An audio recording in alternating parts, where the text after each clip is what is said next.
নমস্কার, এসকেআর শঙ্কর একাডেমিতে তোমাদের সকলকে স্বাগতম। আজকে আমি তোমাদের সাথে 20টি এমসিকিউ জিকে শেয়ার করব, যে এমসিকিউ জিকে গুলো বিগত চাকরির পরীক্ষায় করা হয়েছিল। আজকের ক্লাসের প্রথম প্রশ্নটি হলো, নিচের কোন শিল্প সংস্থাটিকে মহারত্ন শিল্প সংস্থার মর্যাদা দেওয়া হয়নি? NLCIL, অর্থাৎ অপশন নাম্বার ডি। নিচের কোনটি মূলধন নির্ভর শিল্পের উদাহরণ? ইস্পাত শিল্প। সরকারি শিল্প সংস্থার কত শতাংশ বিলগ্নীকরণকে টোকেন প্রাইভেটাইজেশন বলে? 10%কে।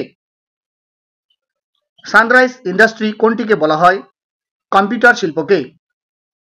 কাঁচামালের ভিত্তিতে শিল্প সংস্থার শ্রেণী বিভাগ হল কৃষি নির্ভর ও খনিজ নির্ভর শিল্প। নিচের কোন দ্রব্যগুলিকে ISI চিহ্নযুক্ত করা হয়? বৈদ্যুতিক দ্রব্যগুলিকে। হকার সাপোর্ট স্কিম কোন রাজ্য সবচেয়ে ঘোষণা করছে? পশ্চিমবঙ্গ। ইউনিভার্সাল ব্যাংকিং এর ধারণা ভারতে কোন কমিটির সুপারিশে গৃহীত হয়? RH খান কমিটির। Safe banking and financial practice সম্পর্কে সচেতনতা বৃদ্ধি কে শুরু করেছে? RBI। কোন ব্যাংক কাসা অভিযান শুরু করছে? কর্ণাটক ব্যাংক।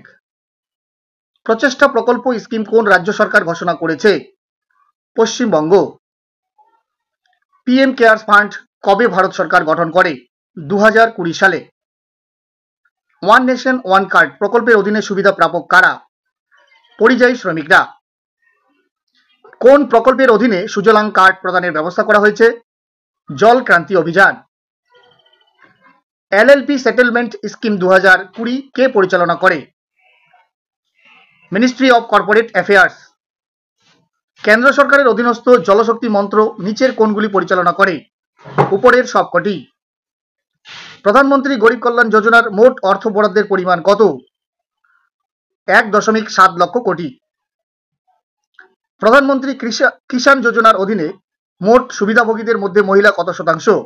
24.25%। নিচের কোন সংস্থা 2020 সালে জি শ্রীনিবাসন কমিটি গঠন করেছে? IRDAI। ভারতীয় অর্থ কমিশন কত বছর অন্তর রাষ্ট্রপতি দ্বারা গঠিত হয়? এই প্রশ্নের উত্তরটি কমেন্ট বক্সে কমেন্ট করে জানাবে। ভিডিওগুলো যদি হেল্পফুল মনে হয় তাহলে অবশ্যই একটি লাইক এবং অন্যদের শেয়ার করতে ভুলবে না। এছাড়া তোমরা যারা এই চ্যানেলে নতুন, অবশ্যই চ্যানেলটিকে সাবস্ক্রাইব করার পাশাপাশি ফেসবুক প্রোফাইলটিকে ফলো করে রাখবে, তাহলে এই ধরনের ক্লাসের নোটিফিকেশনগুলো তোমরা সবার আগে পেয়ে যাবে। Thank you so much. দেখা হচ্ছে পরের কোনো ক্লাসে। জয় হিন্দ, বন্দে মাতরম।